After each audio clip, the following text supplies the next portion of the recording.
Hi, everybody. Today's Monday, July 14th, 2025, and our friend Colonel Jacques Baud is back with us. Welcome back, Colonel. Thank you very much for inviting me again. Thanks. Colonel, here is what Donald Trump said in terms of it seems that today he's going to announce something big as he was talking about before. And here is what he said about the policy of the United States toward Ukraine. With the Secretary General is coming in tomorrow. But we basically are going to send them various pieces of very sophisticated military. They're going to pay us 100% for them. And that's the way we want it. And we've been trying to get that again. I don't think Biden ever asked for it. We're in for about 350 billion.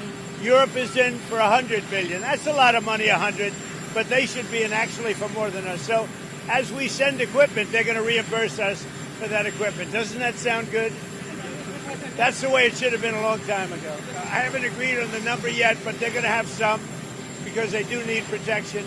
But the European Union is paying for it. We're not paying anything for it, but we will send it. It'll be business for us, and we will send them Patriots, which they desperately need, because Putin is really surprised. A lot of people, he talks nice and then he bombs everybody in the evening. So there's a little bit of a problem there, and I don't like it. And here is what Lindsey Graham said, Colonel. He said that the United States has reached a turning point regarding Russia. Watch for the plan under which America will begin selling a massive amount of weapons to our European allies, weapons that could benefit Ukraine. And who's going to pay for these weapons, as Donald Trump pointed out, is the European Union or European countries. And what's going on in European Union? Macron is talking about doubling the military budget. The Merz, the Chancellor of Germany, is talking about they're all in to support Ukraine. Where are we headed when you look at the situation in Ukraine? Well, first of all, if you talk about what Macron said, he announced already months ago that he would try to double the defense budget. But it's not a surprise. I mean, in 2023, France spent 1.9% of its GDP for defense. Now, it has committed to go up to 5% in the recent NATO summit. So there is no real surprise there. The problem is that we don't understand why we need to have this expanding defense budget. Now, what was decided in NATO recently was a 5% defense budget, as I said. But in those 5%, in fact, 3.5% is devoted to national defense. And 1.5% should be devoted to collective defense. And collective defense has not really been defined properly. And in fact, most people put under this collective defense the support provided to Ukraine, because the idea or the rationale being that Ukraine is protecting Europe from a Russian invasion. So Ukraine is blocking Russia, and therefore helping Ukraine is in fact having some kind of collective defense of Europe. And therefore, that's the rationale for the 1.5%. And that's not just for France, it's for all the NATO members. So there is no surprise that we have an increase in defense. The problem is, why should we do that now, and what for? Because what we see now is that the idea, and Donald Trump in fact is the smartest, because he turned the conflict into a business, and that was already apparent with the infamous rare earth or strategic mineral deal that was suggested initially by Volodymyr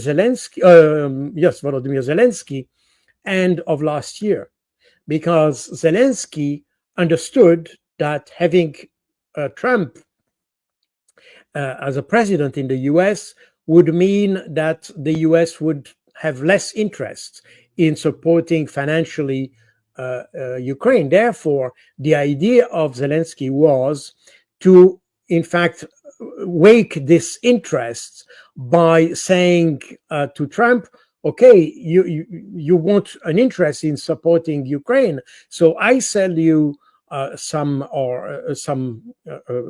areas where you have rare earth and all that, and therefore you will have a national interest in supporting Ukraine. That was the idea, and therefore the idea was to have this deal in exchange of future support, weapon support and financial support to Ukraine. The problem is that Trump didn't see the problem that way. He said, okay, for the minerals, but not as a payment for future support, but in payment as past support. And therefore he made the deal, and eventually you had different iteration of this deal, and now there is a new iteration, although I'm not sure this is still valid, because as the Russians are proceeding in Ukraine, I'm not sure this deal has still some kind of validity. But the point is that Trump understood that instead of being a black hole where the US put money in, the Ukraine could be a source of income.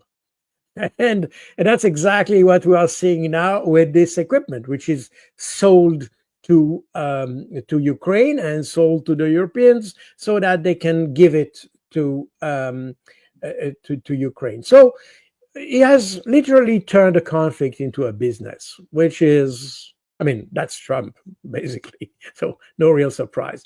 The problem is that in Europe, as you rightly said or asked, where does the money come from?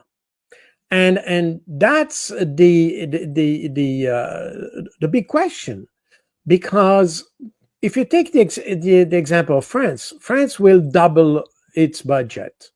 But when it goes from 1.9% of the GDP to 5% of the GDP, that means you have to take the money somewhere.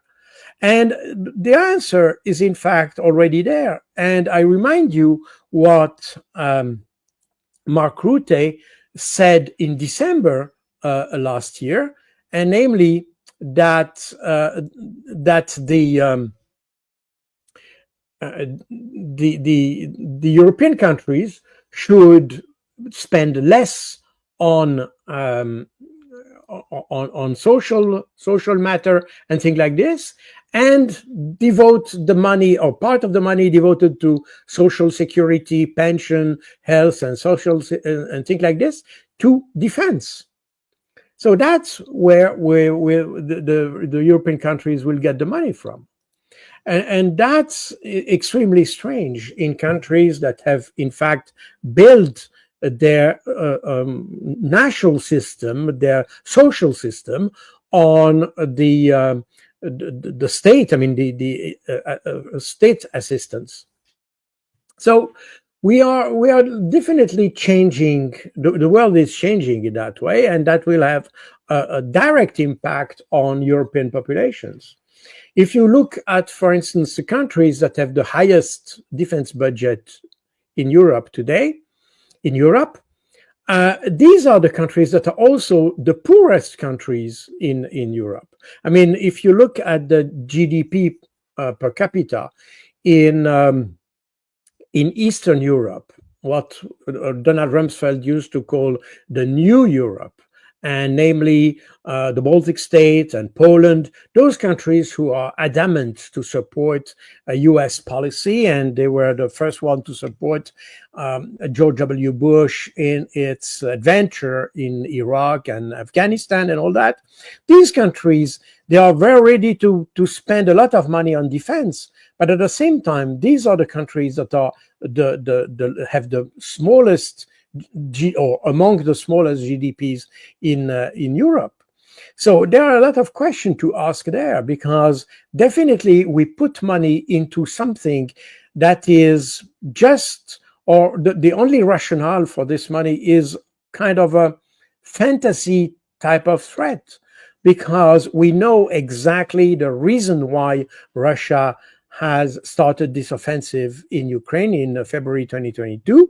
It has nothing to do with the occupation of Ukraine or invading Europe or extending Russia or whatever. But this is, in essence, it is a local conflict. In essence, it was made international because the West, especially Europe, tried to intervene in the conflict and have an active part in the conflict in different under different form.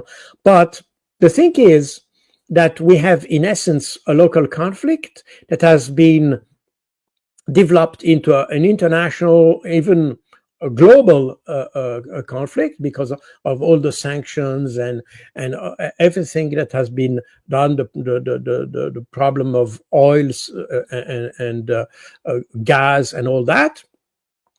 But in essence, it's a local conflict.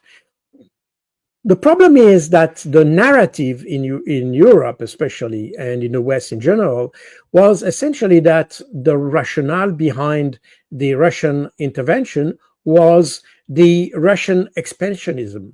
I mean, the idea of make this Russian Empire, the Tsarist Empire, even the Soviet Union, some said.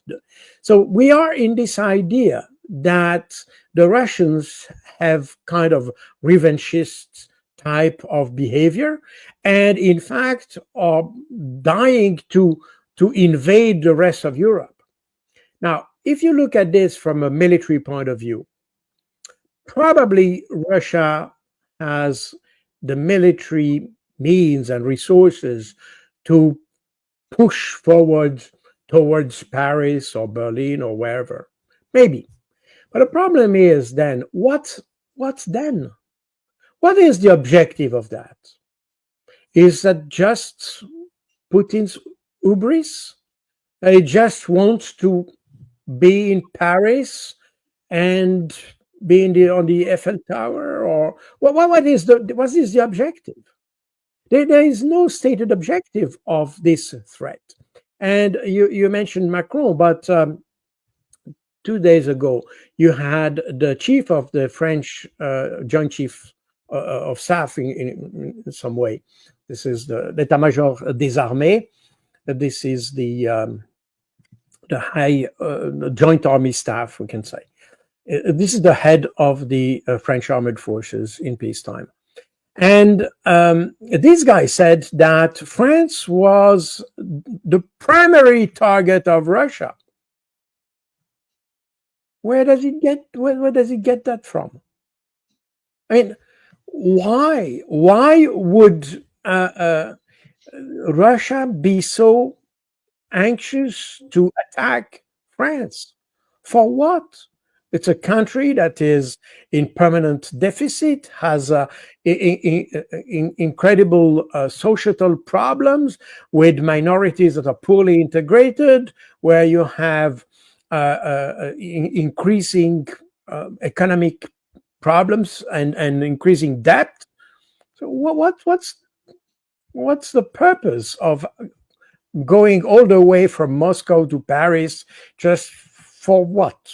To have a nice parade in the Champs-Élysées with just Russian forces? I mean, you see, it doesn't make any sense. And that's where you see that when you state that France is the primary target of Russia, it has the sole purpose of justifying the increasing defense budget, and it has also as a secondary objective is to make acceptable to the French population that money will be distracted from social spending into military spending. That's the only purpose. But how can you accept that as a citizen? I mean, that's beyond a common understanding, because we see absolutely not the slightest indication that Russia has the capacity probably to attack, but it has not the capacity to occupy France and Western Europe, because when you reach Paris, that means you have to occupy Germany, you have to occupy all the Eastern European countries and all that. So it requires millions of soldiers. Does Russia have that? You know what's the idea behind this? In addition to the fact that we don't see any objective, and here we have something that is quite important, because all these narratives that we have seen since the very beginning of this the Russian military operation, the objectives were clearly defined by Vladimir Putin, and these objectives were, in fact, they were announced on the 24th February 2022, and there were two: demilitarization and denazification. And they were both related to the situation that was experienced by the Russian population in Ukraine, period. That's the objective fact. But now we have developed additional objectives, like taking Kiev in 2 days, occupy Ukraine, attacking Europe, and we keep developing Russian objectives, but that comes from the West, not from Russia. And that reflects something which is quite concerning, especially if you look at it from a military point of view, is that the West is used to wage wars without clear objectives. We wage tactical wars. We kill people. We don't exactly know why and what for, but just we kill them. That's the thing. That's why when we go to Afghanistan, Iraq, Syria, Sahel, wherever, we don't solve problems. We just create additional problems.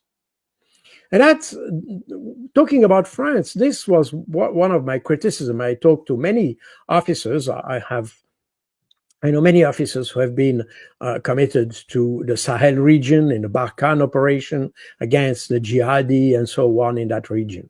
But they all came with the same comment. They said, well, we fight, but we don't know exactly what we want to achieve. So there is no objective. And when you don't have an objective, you cannot have a strategy, because the strategy is nothing else than the way you want to achieve your objective, or you reach the objective. So no objective, no strategy, meaning that you are bound to a tactical war. And that's exactly what's happening, or what was happening in Ukraine, or still happening in Ukraine. And that was part of the criticism that was made by the Ukrainians themselves, Zelensky in particular, but also Ukrainian officers, who said, well, the training we received in France and Germany is just tactical. Because those officers don't know, I mean, the French officers, they don't understand the kind of war we are waging in Ukraine.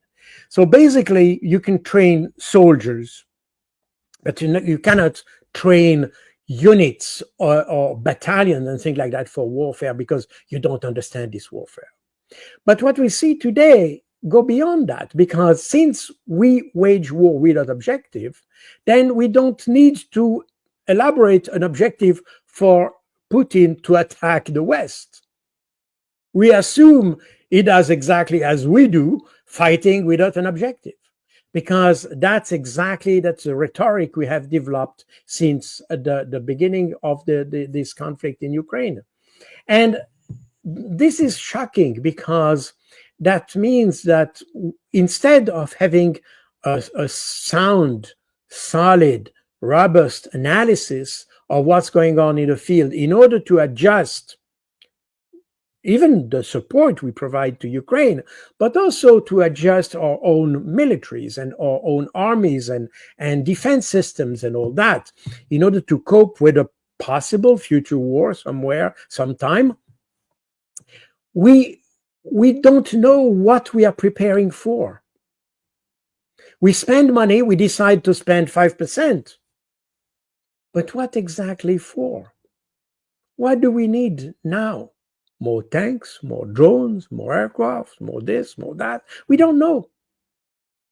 Because we don't even understand what a potential enemy would try to do if he attacks Europe. During the Cold War, even if we were in fact wrong about this, but the thing is that the common wisdom at that time was that Soviet Union would attack the West because it was a process, a historic process of progressive forces against conservative forces, and they would attack West Europe in order to impose Marxism, communism, or whatever we had, depending on the vocabulary. We were wrong on this, by the way. That was the assumption. That was, as I said, the agreed wisdom at that time, but it happened that it didn't happen precisely. But at least there was a rationale. At least we were preparing our armed forces for something. And even if our assumptions were wrong, we had a concrete model to fight against. We knew how was the Soviet army, what they wanted to achieve, or we assumed what they wanted to achieve, and we prepared for that. Probably if we would have a war, we would probably have not be probably would have not be the right preparation. But anyway, at least we had something to base on. Here we have absolutely nothing. We don't know exactly why the Russians would like to attack the West. Is that to impose an ideology? If yes, which one? Because Russia has, in fact, today exactly the same economic or political ideology as we have in Europe, essentially. So what would they like to impose? Is that just because they want to impose the Russian language? I mean, so much effort just for that. I mean, you see, we don't know what exactly we are preparing for, and that shows this kind of irrationality that we have seen since more than 3 years now in Europe regarding this conflict. At least, even if Trump, I'm not sure he understands better the conflict than we do, than the Europeans do, at least he has understood that this conflict is a black hole where you just put money in and you have no return on investment. And nothing good come out of this. At the end of the day, the situation of Ukraine is worsening every day. And we don't know exactly how we can restore some kind of Ukrainian success or have achieved any kind of Ukrainian success. We don't know exactly if we achieve success.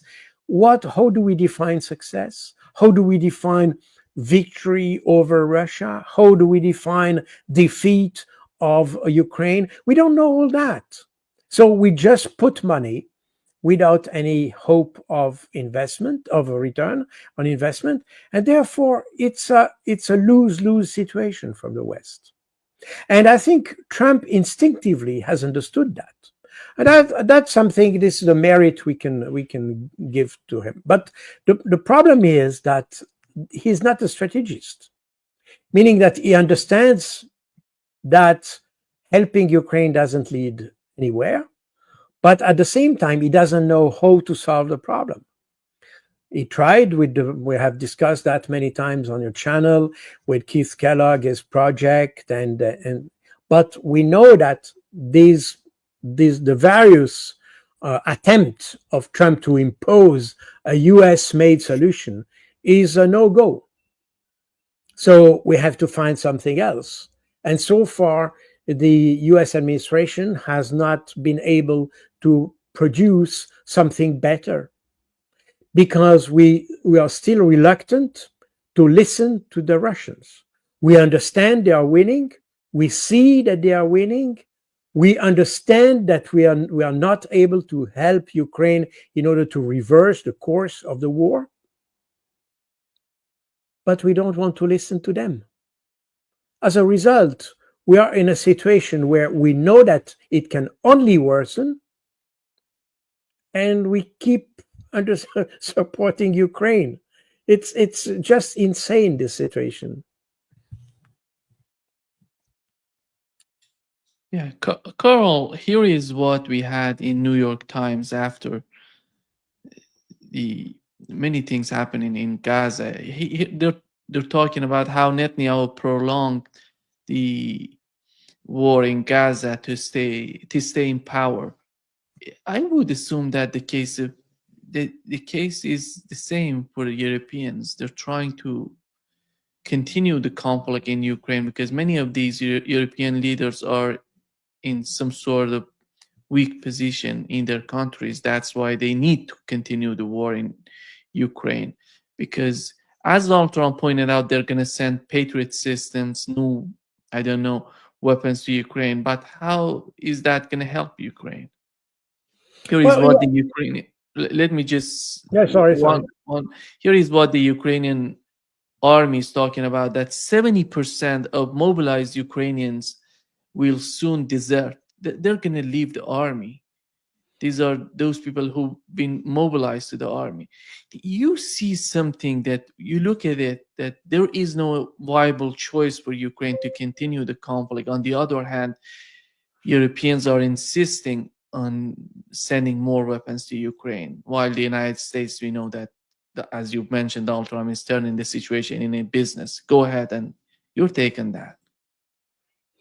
Well, the thing is that, as you're absolutely right. If in fact, if you look at the leaders that are promoting war today, or promoting the idea of supporting and that's what Emmanuel Macron, by the way, said just yesterday or so, that they should support Ukraine up to the end, and there is no will not miss that, and things like this.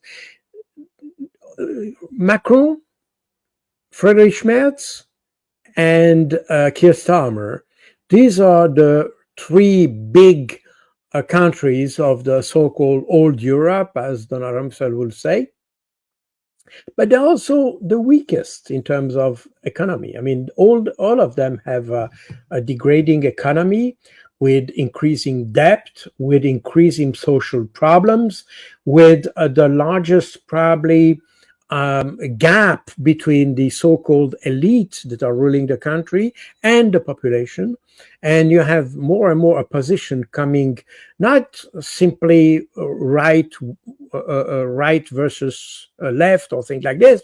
It's a horizontal problem, meaning it's the basis, the population, the grassroots population versus the elite, and you have that in all the three countries.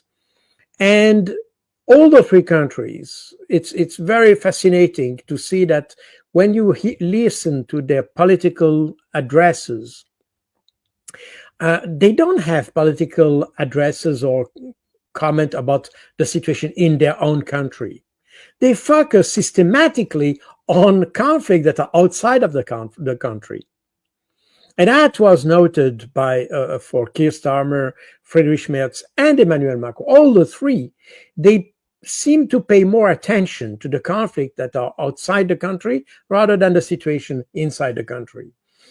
It's quite odd, but it's also understandable. This is something we have seen on many occasions. That was something that was also suggested as the behavior of George W. Bush in 2001 as he started the global war on terror, because he had not been able to make the situation better in the US. So he found an external theater of war in order to achieve some kind of success. And we have exactly the same thing here, that you try to distract the opinion of your population in order to achieve some kind of success. I mean, and the word success should be put in quotation marks, because we don't really know how to define the word success. But I think for them, creating a problem for Russia is a success. That's probably the way we should define success for them. In any case, they pay more attention to that than the conflict that where the internal or domestic situation in their country. And by the way, we see a lot of effort to support Ukraine. We see much less effort in trying to solve the situation in the Middle East, for instance, because that's a situation where they feel very uncomfortable. All these countries were countries that, to some degree, are in fact profoundly, profoundly anti-Semitic. But they don't want to say it. Therefore, they don't want to support the Palestinians. But at the same time, being against the Palestinian, then of course they would be qualified as anti-Semitic and all that. So they don't do that. So it's a very, very tricky situation there, and so they don't do anything. And that shows how our leadership is not based on values, first of all, is not based on the international law. Just to remind you that Finland, Baltic states, and Poland just withdrew from the Ottawa Convention on anti-personnel mines. So that just show that this kind of value doesn't belong to the vocabulary in Europe anymore. They don't even fight for the application of the law. Remember how the International Criminal Court, the ICC, was celebrated as it issued the arrest warrant against Vladimir Putin. ICC was celebrated. Now it issued an arrest warrant against Benjamin Netanyahu. Nobody talks about ICC anymore. In fact, we put sanctions now on ICC. So this is totally incoherent. It's the total absence of consistency, the total absence of morale, the total absence of ethics in politics, domestic as foreign policy, shows that we are in a situation where, in fact, we are failing, and we are bound to fail, because this is not sustainable. You see, this is not sustainable. So we have here a situation where we'll continue probably to help Ukraine, but at the same time we help Ukraine because we have a big brother, namely the US. We have money, but we don't have the weapons. Therefore, we buy money to the US and we send them to Ukraine. That's the model. But there is, at the same time, there is absolutely not the slightest effort to find another solution to the conflict. We don't know of how this will end on the battlefield, and most probably with some kind of decisive victory, or I don't know, from a decisive Russian victory. We don't know exactly how big will be this victory, and if it happened, or we have no idea. But it seems that the Western leadership tries to hope that there will be a solution on the battlefield. But politically, they are not in a position to anticipate what will happen, because what will happen is certainly not a Ukrainian victory. Certainly not. And the common sense would say that since you anticipate that the situation will worsen for Ukraine, that you probably try to find a political situation, and therefore you talk to Russia. But if you talk to Russia, you don't talk as Macron did. That means we have a solution and you have to accept our solution.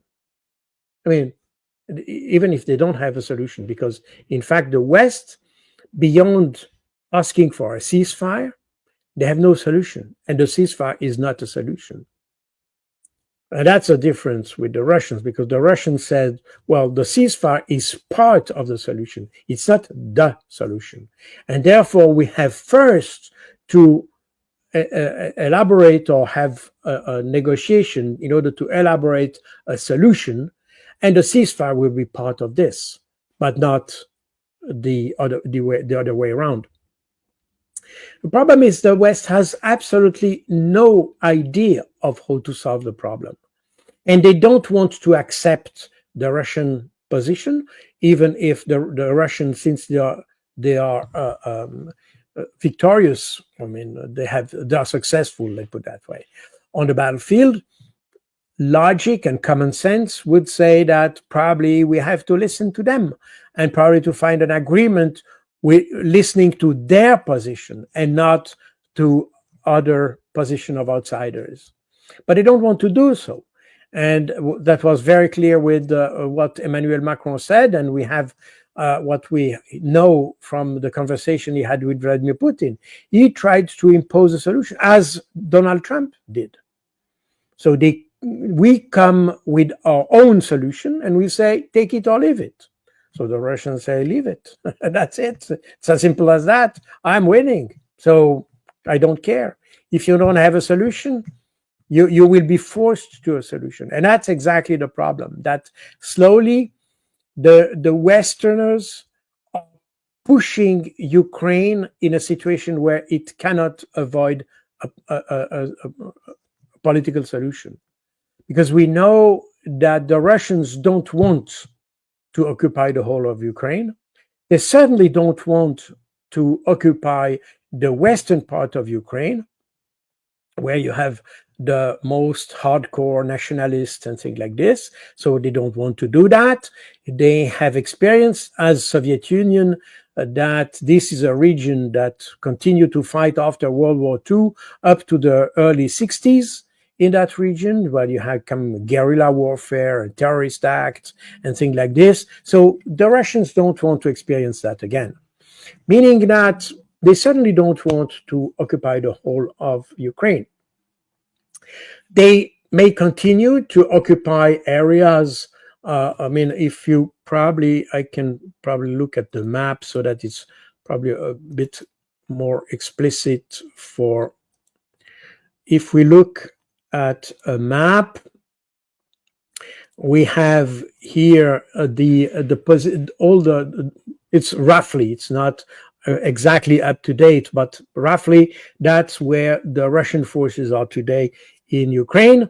And that might be the extension that Russia might want to reach, which all this area, which includes the four, the famous four oblasts: Kherson, Zaporozhye, Donetsk, and Lugansk.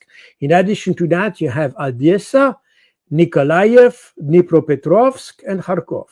And all this area here with these 8 oblasts is what the Russians call Novorossiya, which is an historic name for the region. So we may have the Russians reaching that limit and try to have to occupy this territory and to keep those territory. It's very unlikely they would like to go into the western part of the country because, as I said, it's difficult. So that means that there will be a point of balance somewhere as the Russians will reach between here and here. That means in that area, when the Russians reach this area, you will have a point of balance where the two parties will have a vital interest to negotiate. And that's probably what the Russians are trying to do, pressing the Ukraine into a negotiation process. The problem is that the more the Ukrainians wait, the less territory they will have. But we probably have as I said, a point of balance here along this line, or probably a little bit before, where both parties have an interest to have a negotiated solution. Because the full occupation of Ukraine, in my view, at least, I might be wrong on this, but in my view, the complete occupation of Ukraine is not a solution that is preferred by the Russians. In fact, the Russians would like to avoid this. So we are moving toward a solution where the Ukrainians will have no choice. They will have no choice at all. And the West will have no choice either, because they will be constrained to accept the negotiation. And since we don't know exactly up to which point the Russians want to proceed, I mean, Colonel, yeah. you mentioned that Russia is not interested in the western part of Ukraine, but it seems that the Europeans, together somehow with the United States and the administration in Ukraine, they're trying to do everything to drag Russia into the western part of Ukraine because they see somehow Russia, it's going to be a quagmire for Russia. Well, that's possible. I mean, that's possible. Again, the problem is, but that raised the question of the morality of all this, because assuming that what you suggest is correct, that means that the West is in fact sacrificing Ukraine just for the sake of creating a problem for Russia. In fact, it's the case since 2014, in reality. This problem could have had a solution with the Minsk Agreement 1 and 2 since February 2015. We could have a solution. The West didn't want a solution because they want to create a problem for Russia. But I mean, to be honest, this is probably what some Westerners think, but I hope it's not the case, because that would be an immorality of tremendous importance, that you are ready to sacrifice a country just for the sake of creating a problem for another, not even winning over the other, but just create a problem for him. So that shows kind of a cold-blooded approach of the conflict that I'm reluctant to accept, that even the most cold-blooded European wants to do that. It might be the case, by the way. You might be right, but for now, I prefer to refuse that option and refuse that some people think about this, because that would show a profound immorality in the European polity, and that's something it sounds something extremely disturbing to me, to be honest. So I hope it's not the case, but assuming we go into that direction, that's probably what will happen. Remember that in 2 years ago or 3 years ago, no, 2 years ago, Medvedev published a map of what Ukraine might be after the conflict. And in fact, he showed Ukraine that was severely reduced, with the whole western part. I mean, the far western, if we go back to the map just to show a little bit the situation. This part here, that is strongly Hungarian, that might return to Hungary. This part here, which is Romanian, I mean ethnically Romanian, could return to Romania. This part here, which is the Galicia, is strongly of Polish extraction. They may, and Poland may want to retrieve this area. We will have the Russian-speaking part. In fact, it's Novorossiya, plus maybe some oblasts here, meaning that what would remain of the current Ukraine would be, in fact, the central part. This is this part here around Kiev that would remain as an independent state. The rest would be returned to where they belonged before World War II. So we may end up with a solution like this. That's a possibility. But again, as I said, I think the Russians don't want to go beyond. My personal view is that they don't really want to go beyond the Dnieper, especially in the northern part. In the southern part, in order to take again or retake Odessa and probably Nikolaev, I think they could cross the Dnieper. But in the northern part of the country, they probably want to avoid this. And therefore, that will be a situation where we might have a negotiation before we reach that point. I think that's what will happen, because I cannot, let's say, I'm very how to say that, skeptical about the idea of the Europeans making or leaving Ukraine completely occupied by Russia, even if you have a guerrilla warfare or something like that, that eventually will create a problem for Russia. I'm not sure the Europeans want to do that. So they will find certainly a moment where they will understand the need for negotiating. And we are probably not far away from that point, because as I mentioned, the call between Emmanuel Macron and Vladimir Putin last week. And this call didn't come as an initiative from Macron. In fact, it's the fact that in the European Union, people start to understand that probably we should open a dialogue with Russia. And that was raised already in February and March this year. And there is something going on in Europe, because they understand that, of course, we need to support Ukraine, blah, blah, blah, blah, blah, blah. But at the same time, we see that everything we do is just prolonging the war. It's not solving the problem. It's just prolonging the problem. And therefore, we will, with time goes, we'll probably have more pressure within the European Union and within the West at large to have a negotiated solution. Again, the critical aspect of that is that if we have a negotiated solution, we have to understand that the Russians are winning, and therefore we will have to take their position into consideration.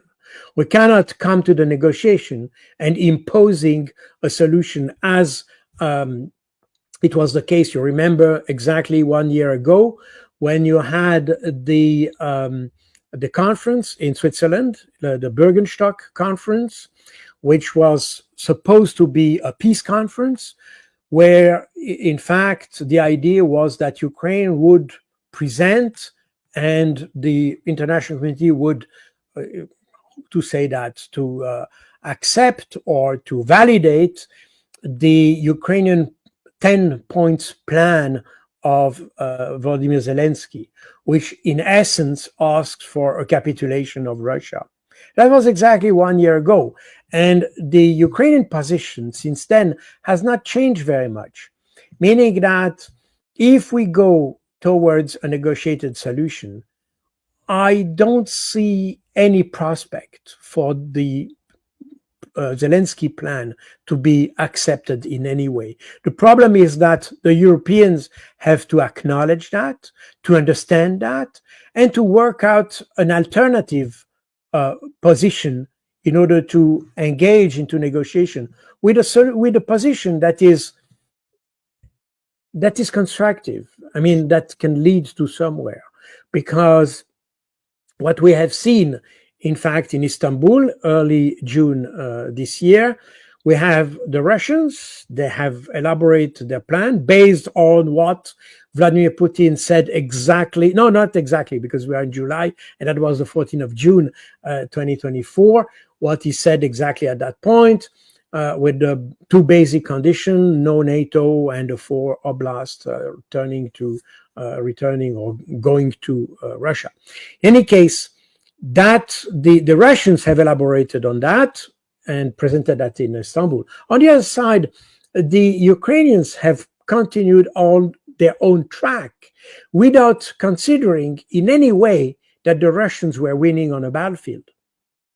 So to some extent, we can probably argue whether the Russian demand are maximalist and all that, but at least they are consistent with the situation on the battlefield. While the Ukrainian position is not only beyond the point, but they're totally disconnected for any kind of reality on the ground. So I think the major intellectual step that must be taken by the West at large, Ukraine in particular, and with the Europeans, is to elaborate a position that takes into account the reality on the ground and to take into account what the Russians want, and to elaborate a few points that can probably be discussed between Ukrainians and Russians in order to see how this any agreement can be acceptable for both. But what has been achieved on the ground by the Russian forces is, in my view, cannot be challenged politically at this stage. It could have been, at one point it was challenged, because in April 2022, the Russians agreed to withdraw all their forces from Ukraine in exchange of the non-membership of NATO and things like this.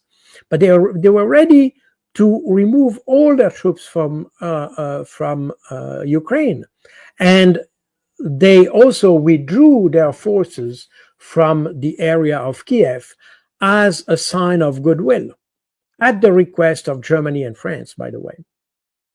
So the Russians at one point were ready to give up, or not to give up, but to say, okay, we have reached that, we have gained this territory on the battlefield, but we are ready to give that back to Ukraine in exchange of something. The problem is that since then, the Ukrainians have been so dishonest in many ways by making promises and not realizing them, and with the support of the Europeans to make those attacks on Russian soil and all that. So now the Russians have probably not the slightest willingness to give back the territory they are occupying. So by acting as it did, Ukraine, in fact, closed the door to any return of those territories that are currently occupied by Russia. And Russia is in a position to enforce that. So why should they walk back? Because they are in a position to enforce their demand. And that's the reality Ukraine and the West should realize, and to as I said, to elaborate a position that is negotiable for the Russians. I think that's the more or less where we should head to. The problem is that, do we have enough wisdom in the Western leadership to accept that? Not yet. We accept now the idea that probably we will have to talk to the Russians, but we haven't realized yet how to talk to the Russians, and what can we offer to the Russians, and how can we attract them into a negotiation where, given the situation, both sides can win something, given the situation. Meaning that, again, the territories are, in my view, they're probably lost for Ukraine. But given that situation, if you negotiate, there is still wins possible. Not the decisive win with the flag on the Reichstag in Berlin or something like that. We're not talking about this kind of win. But the win in the sense that the stopping the war is for both sides a benefit, because this war is bleeding both countries. In my view, it's bleeding Ukraine much more than Russia. But this is my personal view. Again, we should have real facts and figures in order to decide this. But in any case, regardless how we see it, this is certainly bleeding both countries. And here we could have a win-win situation. Simply stopping fighting is already a win-win, in fact. Let's be honest. Even if you lose territory, the fact that you don't lose more lives, it's already a win. And this is becoming critical for Ukraine. You know, recently I saw some interview of Ukrainians here in Belgium. And they are here since 3 years or so. By the way, a lot of those Ukrainians are following me on YouTube. You know, this is very interesting. And they came to me to congratulate me and to thank me, even if for a lot of people, I have a more like pro-Russian type of position, which I don't, I have nothing to do with Russia, but my position, my realistic position about the conflict, in fact, may be interpreted as pro-Russian. In any case, a lot of Ukrainians here in Belgium have come. I mean, I saw them on the sidewalk in the street, and they come and thank me for what I said. So that's just to say. But in an interview of such a Ukrainian refugee, he said, "Well, there is no way we'll return to Ukraine." Now we have been inserted in the society here. Some have married, some have a job, some have opened a business. So there is no rationale for them to go back in a country that has been destroyed, where you have a political power that is still very, let's say, dubious, let's put it that way, in terms of human rights and all that. That's another topic. But I mean, this is not to me to make this judgment, but in any case, this is not an incentive for Ukrainians to go back to the country. And therefore, meaning that those who have left Ukraine, only a fraction of them will come back to Ukraine. If you add to this all who have died, who are probably exactly in this age where the age you need to rebuild the country, you know, what are you doing after the conflict? And in order to stop the bleeding of your vital forces in the country, negotiating is probably not a bad option in the situation, given that the fact that you cannot do better. You will not reverse the situation. You can probably destroy more drones and missiles. That's it.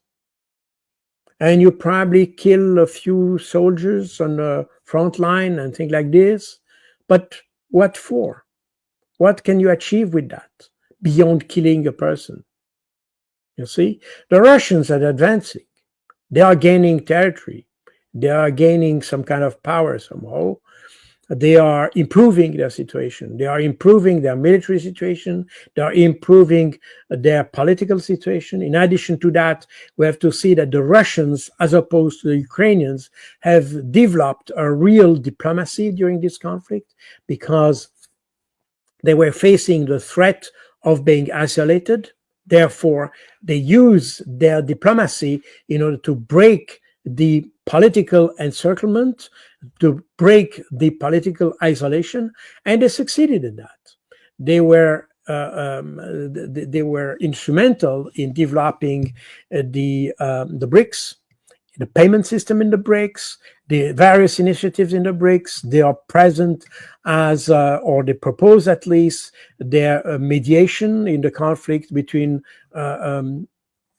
Iran and the United States, in the Palestinian conflict, and so on. So meaning that the Russians have not stayed inactive diplomatically. Therefore, they've gained credibility. And the whole narrative that surrounded the war, with all the censorship that you have in the West regarding the start of the conflict, in fact, today they have proved let's say, negative against Ukraine, because that proved that Ukraine had something to hide as to how the conflict started. And censorship, when you censor something, that means you have something to hide. That's something you're not proud of. And that's exactly what happened. And that today is working in favor of Russia. And that's probably the reason why you have countries such as China, India, and so on, who refuse to condemn Russia. Even if the occupation of a country, of a neighboring country and all that could be a problem that could affect India or China adversely, and probably they're not in favor of that basically. But the thing is that the conflict as it is today, where it is more and more obvious that Ukraine was used as a proxy, and remember, this is not what I say, it's what Marco Rubio said, that the Ukraine conflict was in fact a proxy conflict between the United States and Russia, meaning that this very point that Russia was in fact constrained to intervene in Ukraine is something that today attracts sympathy for Russia. And I think that because the West tried with every effort to isolate Russia, to demonize Russia and all that, it has made Russia not only attractive, but it attracted some sympathy from the rest of the world.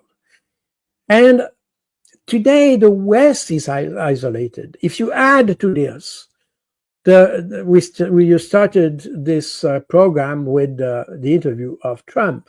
Now, if you add to all this the behavior of Trump that use sanctions and tariffs and you name it, just in order to impose the view of the United States, and all that make the West look extremely bad.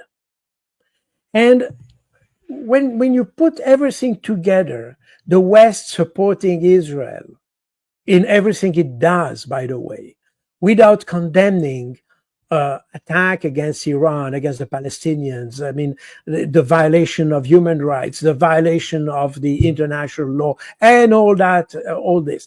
And you see all these developments that increase the sympathy for those who have the courage and the determination to fight against the West. And therefore, Russia is far from being isolated today. It has gained a lot of support from the international community. It's probably symbolic from this kind of resistance that is materialized in some way by the BRICS. Not this active or aggressive opposition against the West, but this kind of defensive opposition against the West, trying to escape the domination, escape this kind of hegemony of the West that dictates what is good or what is not good. ICC is good when it condemns Putin. It's not good when it condemns Netanyahu. Even if the crimes of Putin have never been demonstrated, while those of Netanyahu have been demonstrated by multiple international agencies. So all that, in fact, at the end of the day, works against the West, against Israel, against the United States. If you add all this misbehavior that we have in the West, everything adds up in a West that is corrupt, that has no morality, that has no respect for international law. And I remind you that international law, I mean the modern international law that came out of World War II was precisely to avoid discretionary behavior of some countries, that in that case it was Nazi Germany, but in order to have kind of a norm, a legal norm for assessing situation, for acting on the international stage. By moving the limits of this norm, as the West is doing, we are simply destroying the international law. And we are destroying exactly the basis of what we have created and what we have made in order to prevent the resumption of war, discrimination, abuse, and everything we have seen during World War II. That was the basis for having international law. And now the Western countries are exactly those countries who destroy what they have built themselves. And you know, we are exactly in the situation, I think I mentioned that last week. By destroying this international law-based order, we have created our own rules, and we tend to impose our rules across the world. These rules are misused. They are misused in order to make life impossible in some countries. Today, we have seen, and that was exemplified by the letter sent by Donald Trump to the President Lula of Brazil regarding domestic situation in Brazil, about the tribunal, the judgment of President Bolsonaro. I don't know all the whereabouts of this. The thing is that you have now a country that tried to impose, the United States, trying to impose its view on domestic policies in countries. And Trump has said, because probably the rationale behind this is because Brazil is one of the BRICS countries and very active in that. And the West, and Trump in particular, is trying to make the life of BRICS countries impossible. Now we see the paradox, because if, assuming you manage to make the life of BRICS impossible, you disrupt their economies and all that, what will happen? You will have exactly what we have done, not on the trade level, but in military level. You will make life impossible in those countries. And people, what do they do when the life is impossible in their country? They migrate. And they will migrate where? Where they think there might be some money to earn. So they will come to the West. And what is the biggest problem in the West? We just said before that now we want to distract money from social pensions and welfare and health system to defense.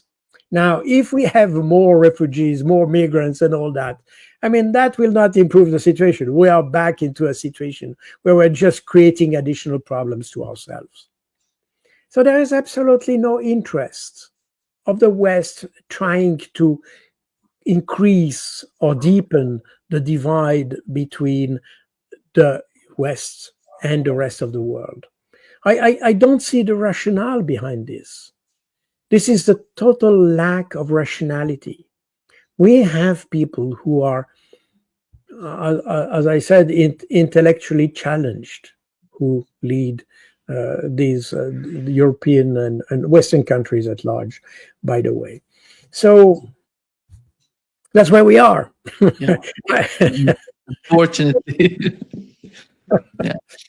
Thank you so much, Carl, for being with us today. Great pleasure, as always. That was my pleasure. Thank you very much. Bye-bye.